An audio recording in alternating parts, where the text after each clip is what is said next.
Hey, I have a strike on Ray Ray the Awareness channel. That's usually where I would put political stuff at. And so I'm putting this video over here due to the YouTube punishment slap that I got for no reason. If you saw the video, you would be like, seriously? With the amount of stuff that's on YouTube. But anyway, I don't cry about that. It is what it is. It was a very strong video, so I know why they, didn't want it to be out. And that's fine. But I want to talk about the Biden administration, and I just feel like it's completely done. It's a failure. Several constitutional violations have been breached. They've clearly abused their governmental powers. If you look at the 13 soldiers we lost unnecessarily, it's like they intentionally put their lives in danger. And not only that, they put the country's lives in danger with the amount of equipment that they left behind. Millions of dollars in equipment was left behind. Planes, all types of ammo, guns, a lot of stuff. They're riding around in the trucks and things that were left behind, and they're utilizing. When you see them on the news, when the media is reporting them, you see those are the guns and stuff that we left behind, that we paid for. American taxpayers paid for that, and we have American citizens left there too that are still, stranded, and we don't know what predicament they're in there. I could imagine, they are horrified, and hopefully they're still alive at this point. But, I got to see images. I don't know if everybody did, but it was on the news. They showed a photo of the bodies of soldiers and innocent bystanders. Just, they were deceased. It was just horrible, and that was unnecessary. That's not the way you pull out of a country, and the Biden administration is well aware of that. And I wanted to point out, if you're looking at the screenshot that I have up there, the Wars Power Resolution of 73 and 74.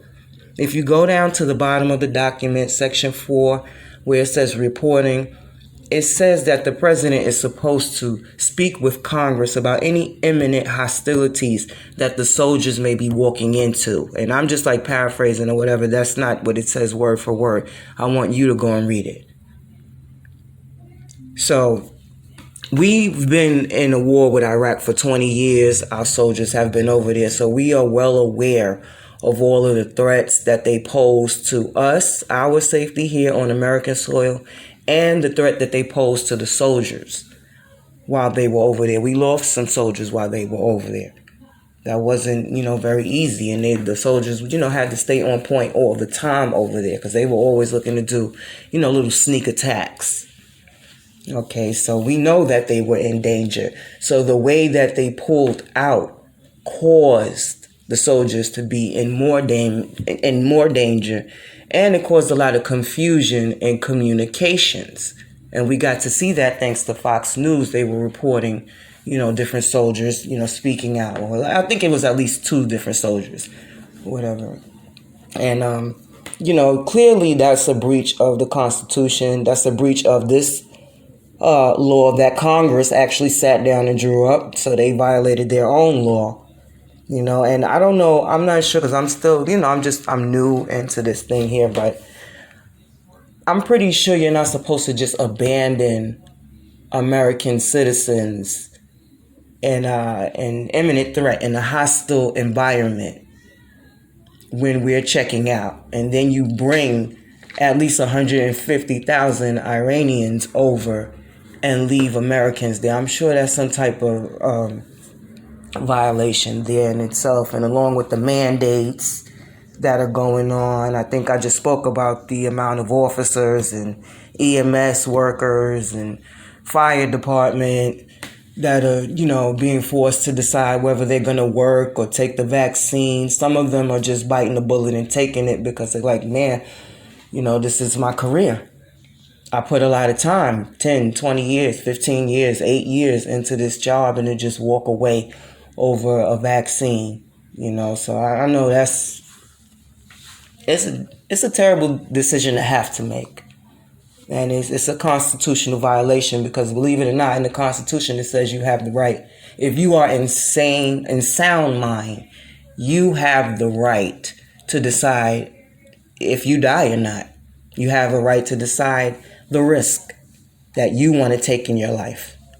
And the government doesn't have the right to decide that for you. So, a lot of things are going on. And, with this reparations to separated families at the border, now, I don't understand how America would be liable for that because these people came on their own accord.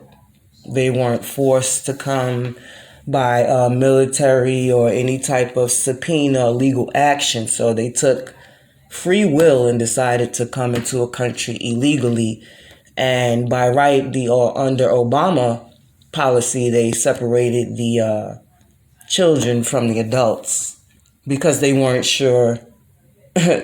Well, I'm going to say allegedly, they weren't sure that, all the children belong to all the adults there. So they separate them to make sure, they could identify them in some type of way or whatever. So, a lot of that went on or whatever. So I'm wondering why they're suing only under the Trump administration and not the Obama administration. Why not add them? But it's insult to injury because black people came out for Joe Biden. They really did support Joe. And they were telling 29% of us Negroes that Biden was the thing and Biden was going to come across for us and Trump was a racist and he had to go. He was so horrible and he was doing so much to black people, which was a bunch of hogwash because he was actually helping black people. But, somewhere black people decided, hey, Trump has to go and Biden is the thing. And now he's here and we've been suffering tremendously. A lot of the urban communities, kids are dying. Shootings every night, gang violence. You have a lot of other violence going on in the Bronx. A lot of illegals are, being dropped off in the Bronx. You can start to see the demographic is already changed. It's really, easy in the Bronx because the Bronx is not that big. So if you start to walk around and travel the area, you see that already it's getting very, very integrated or whatever. That could be good or bad, to some people. I don't know. But like I said, this is what's going on. We can change this. Here in New York, we can make a change tomorrow. By making the right choice. You can make the right choice or you can make the wrong choice. I think you know what the right choice is. If you are looking for the city to be safe again, if you're looking for the city to be fair again, if you're looking for the city to be great again, I think you know the right choice to make. If you want to continue to suffer, then you know what to do. The illusion is there for you. It's all set up there for you to make it look like one person is, the best choice, and really it's just an illusion. Really, you'll get more of the same. The American people, we have to stick together. We are all brothers and sisters under the flag, One nation under God. We have to stick together and we have to protect the country. The Constitution was structured in a way not to infringe upon our rights, but to provide parameters, so that you would kind of govern yourself in a way, like curb your garbage. Let's say you hated your neighbor. If you didn't have the law there for you to curb your garbage and govern yourself, you would just probably throw your garbage in your neighbor's house, right? I can't stand you anyway. Just throw my garbage over there. And there'd be no way to punish you, right? So these laws keep us in line. Out here in Brooklyn, in New York and Brooklyn, this guy decided, I believe he wouldn't get a job. Or he couldn't get, he wouldn't get a job. He couldn't get a job. And he went back with some Molotov cocktails and he threw one in and he was successful in starting a fire. And there was a guy out there and he smacked the other one out of his hand or whatever. Brave guy. He's a Negro American guy. Yeah. Smacked it right out of his hand and then he took off. I don't blame him, but it's getting really rough out here in New York. It's something to see. This is a place you want to have your cameras out. If somebody's being assaulted, you should help them or whatever. But this is very interesting. You get a lot of footage walking around New York, especially in the inner city. Upstate is, still kind of calm or whatever. Down here in the city, oh boy, it is something else. And this is all because of Biden's policies. We have no law. We have no order. We have our law enforcement walking off the job, switching careers, doing other things. And I don't know. Inflation is up. I bought 2 packs of chicken wings because I wanted to make some hot wings. My family members are coming over. $20 for 2, because you want to get Purdue. You get Purdue. So, yeah, $20, $10 per pack. I'm not used to paying. I'm used to paying at least maybe $8, In some instances, maybe $7.25 or something like that, but not $10, not $20. I never had to pay $20 for 2 packs of chicken wings. So, life is getting really interesting.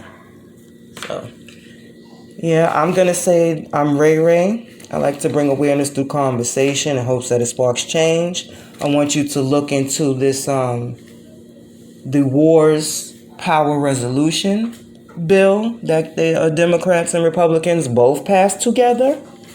So you can see the violation that Biden is committing. I want you to get this book because a lot of people do not like to read things in depth.